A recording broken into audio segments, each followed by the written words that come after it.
In the peaceful forest of Jeta Grove, where the Buddha often resided, the air was thick with the scent of blooming flowers and the gentle rustling of leaves.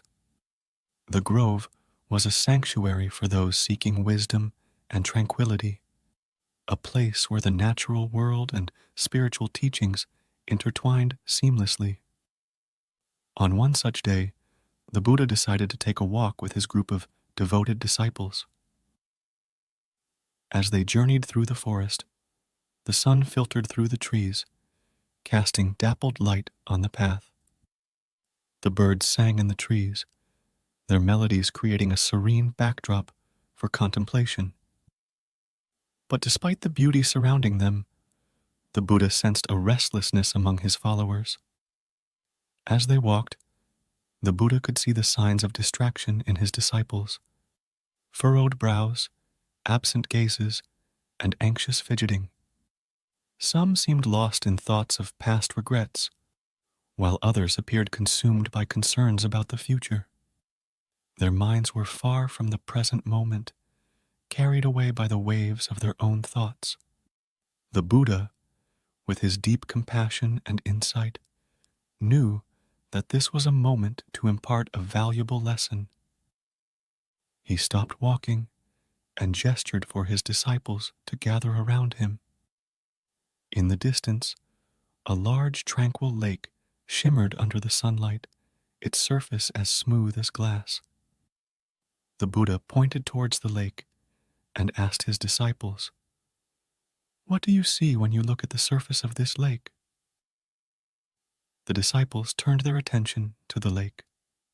They observed how the water, undisturbed and calm, mirrored the sky above, the trees that lined the shore, and the birds flying overhead. It was a perfect reflection, as if the lake itself was a mirror of the world. Ananda, the Buddha's closest disciple, spoke first. "We see the reflection of the sky, the trees, and the birds. The water is so clear and still that it reflects everything perfectly." The Buddha smiled gently and continued, "Now, imagine that someone picks up a stone and throws it into the lake. What do you think will happen to the surface of the water?" Kashyapa, another wise disciple, quickly replied, "The water would ripple, and the reflection would become distorted. The calm surface would be disturbed, and the images reflected in the water would no longer be clear." The Buddha nodded, pleased with the response. "Indeed," he said, "the calm lake, when disturbed, loses its clarity.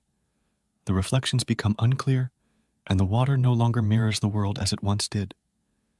This lake is like our minds." The disciples, including Ananda, Kashyapa, Sariputra, and Moggallana, listened intently, sensing the importance of the lesson. "Our minds," the Buddha continued, "have the potential to be clear and still, just like this lake. When our minds are calm, we can perceive the world as it truly is, without distortion. But, like the stone thrown into the water, distractions can enter our minds: worries about the future, regrets about the past, desires, fears, and countless other thoughts. These distractions create ripples in our minds, disturbing our peace and clarity." The Buddha paused, allowing the words to sink in before continuing. "This restlessness is what we often call the monkey mind," he said.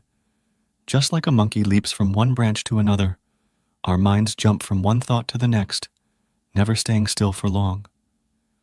We become easily distracted, our focus scattered. But remember, just as the lake can return to its calm state after the ripples subside, our minds, too, can find stillness again." The disciples reflected on this, realizing how often their minds were like the disturbed lake, clouded by distractions and unable to see the world clearly. "How can we calm our minds, Master?" Moggallana asked, eager to learn how to regain that inner peace. The Buddha smiled, his eyes filled with kindness. "The key lies in mindfulness and awareness. When you notice that your mind is distracted, gently bring your attention back to the present moment. Focus on your breath, on the sensations in your body, on the sounds around you. Do not judge your thoughts or fight them. Simply observe them and let them pass, like ripples on the surface of the lake. He continued, with practice, you can train your mind to return to its natural state of calm. Distractions will always be present, like stones that may be thrown into the lake, but you have the power to let them pass without disturbing your inner peace. In time, your mind can become as clear and still as this lake, reflecting the world with perfect clarity. The disciples bowed to the Buddha, grateful for the wisdom he had shared. They understood now that distractions were a natural part of life, but they also realized that they had the tools to overcome them. With mindfulness, they could cultivate a mind as peaceful as the tranquil lake before them.